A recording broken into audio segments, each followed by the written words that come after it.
नमस्कार दोस्तों, book audio में आपका स्वागत है। मैं हूं आपकी दोस्त आरजे सरिता और आज मैं आपके लिए लेकर आई हूं पूनम अहमद जी की कहानियों का संकलन कभी अपने लिए। इसी श्रृंखला में आज की कहानी का नाम है मेरे बेटे की गर्लफ्रेंड। तो बने रहिए मेरे साथ और सुनते रहिए बुक ऑडियो। बेटे राहुल के स्वभाव में मुझे कुछ बदलाव साफ दिखाई दे रहे थे। ये बदलाव तो प्राकृतिक थे, इसलिए इसमें कुछ हैरानी की बात नहीं थी। और जब राहुल के 14वें जन्मदिन पर मैंने घर पर उसके दोस्तों के लिए पार्टी रखी तो उसके ग्रुप में पहली बार 2-3 लड़कियां आई। विजय मेरे कान में फुसफुसाए, अरे वाह, बधाई हो, तुम्हारा लड़का जवान हो गया है। मैंने उन्हें घूरा, फिर मुस्कुरा दी। मुझे उन लड़कियों को देखकर अच्छा लगा। छोटी सी बच्चियां कोने में बैठ गई। मैंने उन्हें दिल से अटेंड किया। लड़के लड़कियां आजकल साथ पढ़ते हैं, साथ खेलते हैं। मैं उनकी दोस्ती को बुरा भी नहीं मानती। उन तीनों में से एक लड़की स्वाति कुछ ज्यादा ही संकोच में बैठी थी।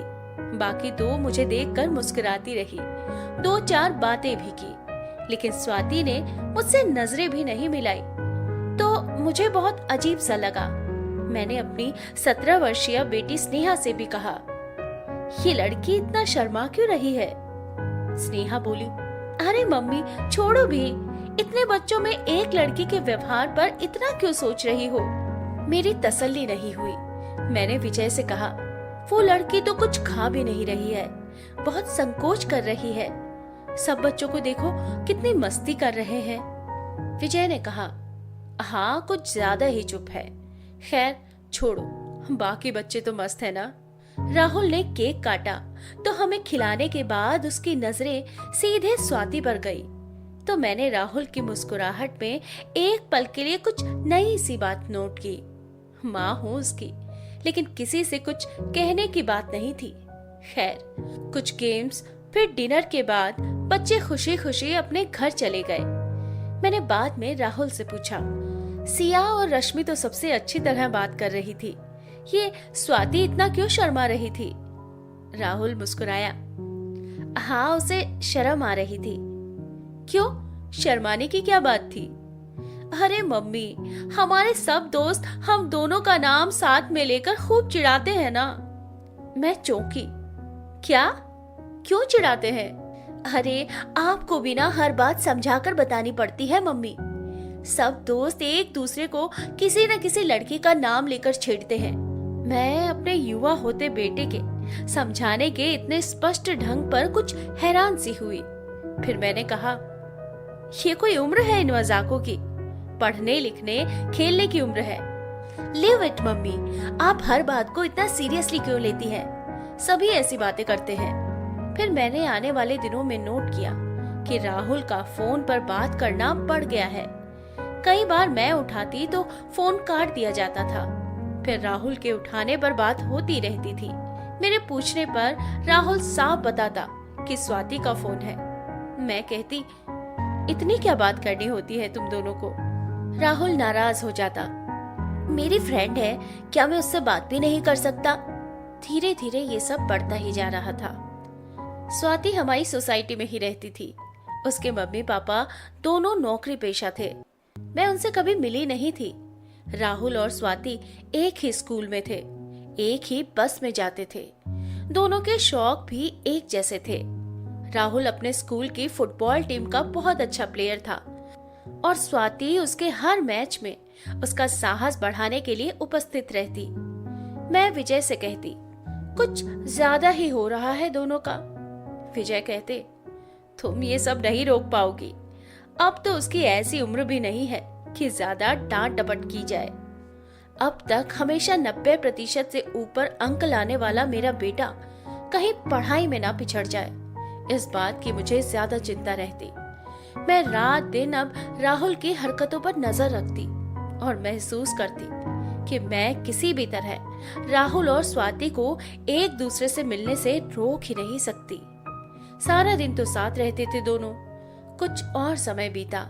राहुल और स्वाति दोनों ने 10वीं की बोर्ड परीक्षाओं में 85% अंक प्राप्त किए तो मेरी खुशी का ठिकाना न रहा। विजय कहते, देखा, इतने दिन तुम अपना खून जलाती रही, पढ़ाई तो दोनों ने अच्छी ही की।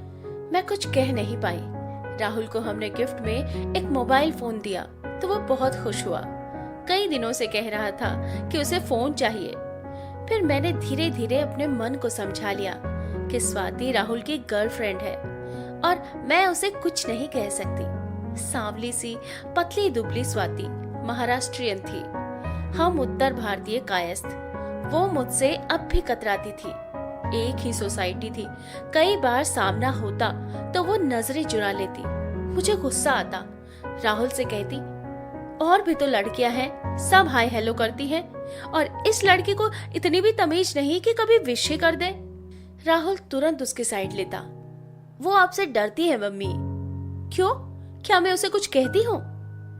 अरे नहीं, मैंने उसे बताया है कि आपको उसकी और मेरी दोस्ती के बारे में पता है और आपको ये बिल्कुल पसंद नहीं है।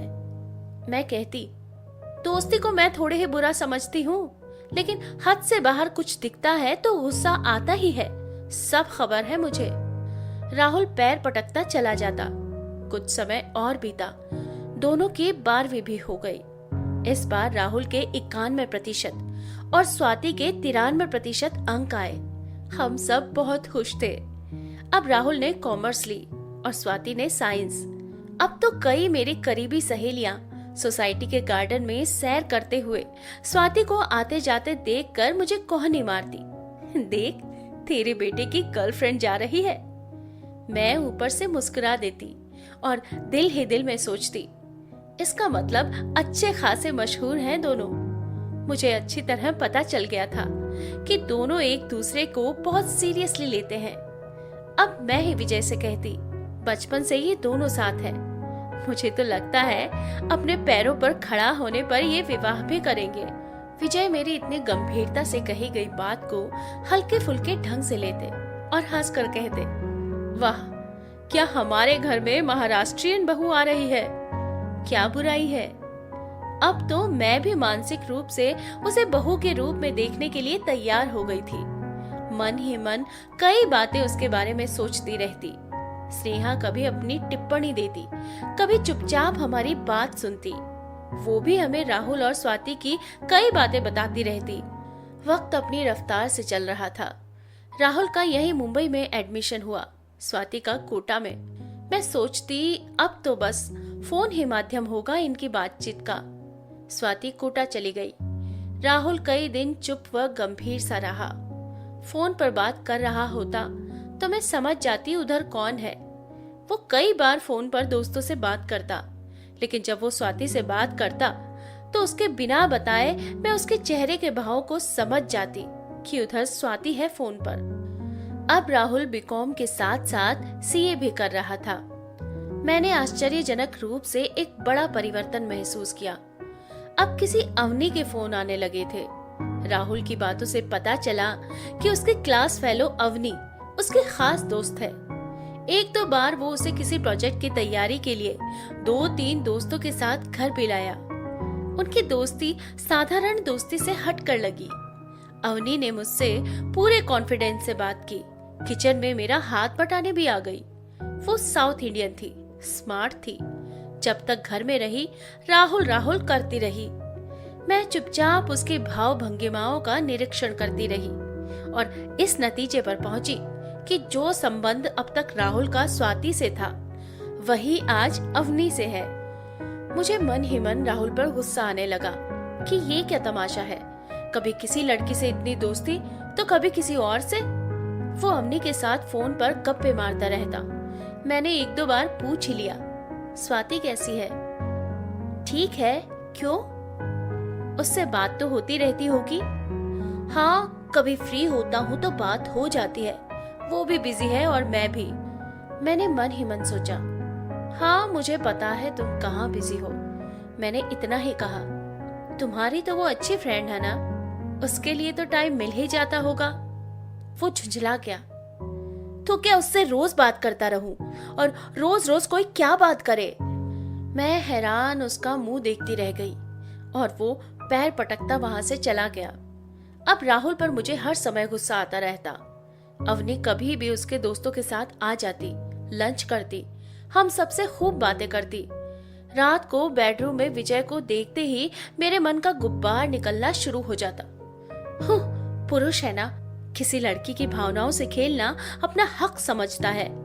बचपन से जिसके साथ घूम रहा है, जिसके साथ सोसाइटी में अच्छे खासे चर्चे हैं, अब इतने आराम से उसे भूलकर किसी और लड़की से दोस्ती कर ली। आवारा कहीं का। विजय कहते, प्रीति तुम क्यों बच्चों की बातों में अपना दिमाग खराब करती हो? ये उम्र ही ऐसी है, ज्यादा ध्यान मत दिया करो। मैं चिढ़ जाती। हाँ, आप तो उसी की साइड लेंगे, खुद भी तो एक पुरुष हो ना। अरे हम तो हमेशा से आपके गुलाम हैं, कभी शिकायत का मौका दिया है? विजय नाटकीय स्वर में कहते तो मैं भी चुप रहती। मेरा ध्यान स्वाति में रहता, मैं उसी के बारे में सोचती। कोई भी काम करते हुए मुझे उसका ध्यान आ जाता कि बेचारे को राहुल का व्यवहार कितना खलता होगा, उसे राहुल का बचपन का साथ याद आता होगा। काफी समय बीतता चला गया। स्नेहा एमबीए कर रही थी, राहुल का भी सीए पूरा होने वाला था। ये पूरा समय मुझे स्वाति का ध्यान आता रहा था। राहुल के किसी फोन से मुझे अब ये नहीं लगता कि वो स्वाति के संपर्क में भी है। अवनी से उसकी घनिष्ठता बढ़ गई थी। एक दिन मुझे शॉपिंग के लिए जाना था। विजय ने कहा, तुम शाम को 6 बजे कैफे कॉफी डे पहुंच जाना, वहीं कुछ खा पी कर शॉपिंग करने चलेंगे। मैं वहां पहुंची, एक कॉर्नर में बैठ गई। विजय को फोन करके पूछा कि कितनी देर में आ रहे हो। उन्होंने कहा, तुम ऑर्डर दे दो, मैं बस अभी पहुंच ही रहा हूँ। मैंने ऑर्डर देकर यूं ही नजरें इधर उधर दौड़ाई तो मैं चौंक पड़ी। स्वाति एक टेबल पर एक लड़के के साथ बैठी थी और दोनों चहकते हुए आसपास के माहौल से बेखबर अपनी बातों में व्यस्त थे। मैं गौर से स्वाति को देखती रही, वो काफी खुश लग रही थी। मेरी नजरें स्वाति से हट ही नहीं रही थी। शायद उसे भी किसी की घूरती निगाहों का एहसास हुआ हो। उसने इधर उधर देखा, चौंक कर उस लड़के को कुछ कहा, फिर उठकर आई, मेरी टेबल के पास खड़ी हुई, मुझे नमस्ते की। मैंने उसे बैठने का इशारा करते हुए उसके हालचाल पूछे। वो बैठी तो नहीं, लेकिन आज पहली बार वो मुझसे बात कर रही थी। मैंने उसकी पढ़ाई के बारे में पूछा। उससे बात करते करते मेरी नजर उसके पीछे आ खड़े हुए लड़के पर पड़ी। स्वाति ने उसका परिचय करवाया। आंटी, ये आकाश है, कोटा में मेरे कॉलेज में ही है, यही मुंबई में ही रहता है।